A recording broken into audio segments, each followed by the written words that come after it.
Groups can indeed work with government to promote orderly migration and integration is Sharon Ekambaram. She's the head of the Refugee and Migrant Rights Program at Lawyers for Human Rights. She joins us on the line now from Pretoria. Good evening, Sharon, and thank you for making time for us on the SABC News Desk. Good evening. Thank you very much. Sharon, some distressing images coming out of Xeris today, but such incidents are not actually unique to South Africa, nor are we the only country grappling with this problem. But what is concerning is the spike or the frequency of such attacks and increased brutality, with police handling and respect for law and order coming into sharp focus.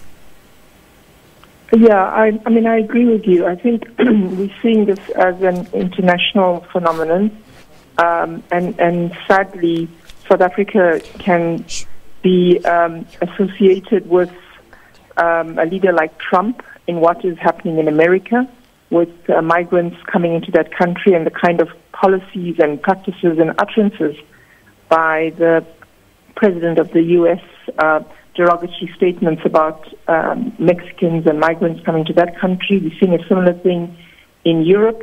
And as you say, this has been going on in South Africa for a number of years now. And we know of, the outbreaks in 2008 when 67 people were killed. And, from what we're seeing in Xeris and last year, in 2015, it's just vigilantism. That's communities attacking foreign nationals and taking the law into their own hands. Just to touch on the 2008 violence that we saw break out, we had then a three-pronged approach to deal with that situation. One was to prevent the violence, provide aid, and then reintegrate those that were affected. But the integration back then, Sharon, was based on some sort of agreement between communities and the foreigners. Clearly, this strategy of integration hasn't worked long-term, though. Why is this? Well, in one, sentence, the problem is lack of political will. So the Human Rights Commission conducted an investigation into the violence commissioned by the Consortium for Refugees and Migrants in South Africa, and an incredibly comprehensive report was produced in 2009.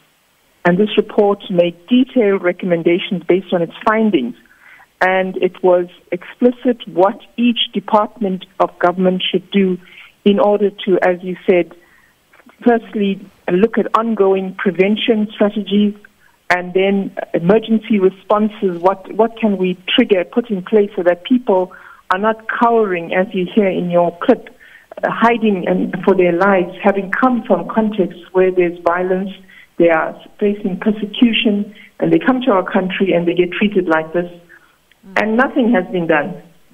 We had hearings, the commission again called hearings in February this year, and clearly from those, the submissions that were made, no department could provide a report, whether it was the Department of Home Affairs, whether it was the South African Police Services.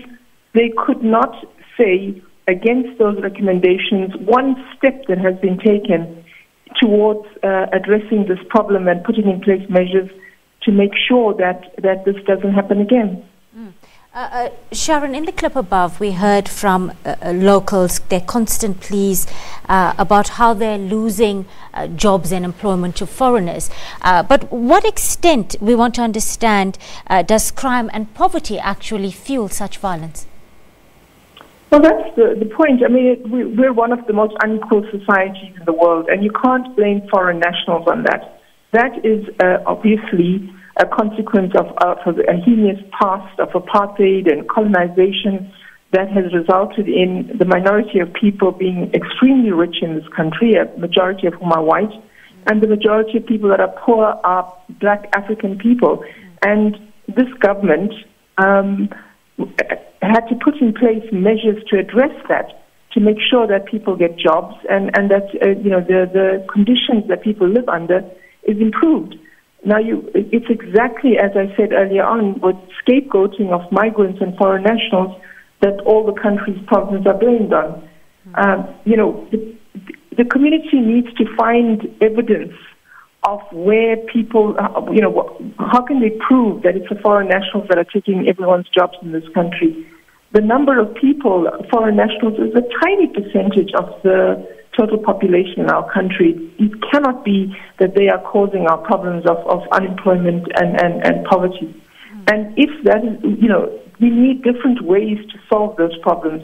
We need to be in solidarity with people that are as vulnerable as us in looking at how do we solve the problem of crime. The police need to ensure there's law and order in this country. That's what we fought for, that any person must feel safe, whether you're a South African or a foreign national. If you're in this country, you should not be scared of being attacked and killed in the way that we know was the order of the day under the apartheid regime. And so, this is what we need to be looking at. How do we work in communities to solve our problems as opposed to turning against each other and criminalizing migration as opposed to ensuring that we can all live a better life and enjoy, living in conditions that are respectful of us as human beings. Sharon Ekambaram, head of the Refugee and Migrant Rights Program at Lawyers for Human Rights, joining us on the line there from Johannesburg. Time to take a short